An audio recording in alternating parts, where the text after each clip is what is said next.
It would appear that Matt Rife is in some strife, and so is e.l.f. Cosmetics. And so is my face! I've had this on for like 16 hours. I've done a costume fitting for a job that I got coming up. I put extensions in someone's hair. I went to a Cloud9 launch. I went grocery shopping in my pajamas. I packed for a long weekend away, and now I'm editing here on the train. Now, I actually wondered about making this video because it isn't a review, but as someone with knowledge of how things work on the inside, I figured that we'd tackle the drama that is e.l.f. Cosmetics in the beauty world from an industry standpoint. Firstly, let's start off with the obvious thing that many of you seem to have missed. This is the exact response that e.l.f. wanted. Think about it. Matt Rife, comedian that doesn't wear makeup, law firm, his past stand-up. This is all very carefully orchestrated. Many, and I mean many, have called for the ad to be taken down. Contractually, they actually may not be able to. There are many moving parts to this campaign, most notably e.l.f. Cosmetics themselves, Matt Rife, and Heidi N Closet. Campaigns have contractually set timeframes which can then roll over into additional timeframes, etc. After that initial period comes to its legally bound ending. Breaking contract is one thing, but breaking contract with many more moving parts than usual opens them up to many more lawsuits. It's not just the faces you see, but the many teams which fall behind them. There also may not be a clause in the event that a backlash wasn't anticipated, where they could lawfully take down the ad without placing themselves in additional hot water. Some may debate that it's worth the cost, but balancing the financial loss that they could make versus a group of angry Instagrammers, and I'm sorry guys,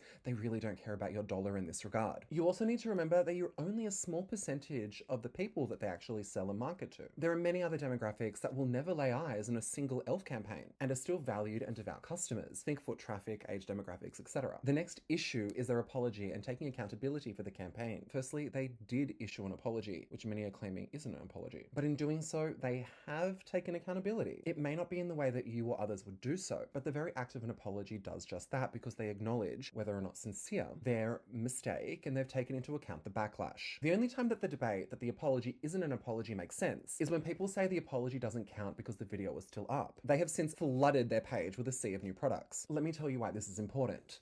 Traffic. You're drawn to the page to see if the video was still there. You see new products. Like it or not, many who feigned outrage will turn around and purchase these new products. They're affordable, they're high quality, and it's a proven effective marketing strategy. Every single profile that I checked that commented that they were cancelling or unfollowing the brand, and there were many, are still following the e.l.f. Cosmetics page. And the nonsensical fantasies people are commenting. I went to Ulta and people were openly recoiling and hissing and spitting at the e.l.f. shelves that were fully stocked as they ran and clamoured towards Wet n Wild and NYX to replace all of their beloved cosmetics. Yeah, that didn't happen, babe. There wasn't a sudden onset en masse need for new cosmetics. And if you're discarding what you currently have based on this, you're just plain wasteful. And on an earth that is rapidly dying, that is nothing to brag about. You're not gonna like this, but I can guarantee outside of the virtue signaling, especially in the United States, many of you will actually return to e.l.f. like you ever left. As it's high quality and super cheap, unlike here where the affordability has gone down the toilet. Now, I may not be a fan of Matt Rife or his comedy. His ever-evolving plastic face and teeth are mint though. But he clearly doesn't support nor excuse DV. I mean, no celebrity in their right mind would. There's actually a school of thought which has proven to be quite effective. You learn through laughter. Another controversial comic, Joan Rivers, is the perfect example of this. She was often accused of being anti-Semitic and that she hated Jews. She was Jewish, who lost family in Auschwitz. She openly said across several interviews that she jokes about specific topics to keep them as a topic of conversation so people don't repeat them. It begs the question, was he attempting to make a topic shrouded in shame and that people shy away from more approachable, and especially in the epidemic levels that is currently occurring? At the end of the day, all the people commenting should really put their money where their mouth is. Get off the e.l.f. Instagram page and maybe use some of that time and energy volunteering at a women's shelter. Hey,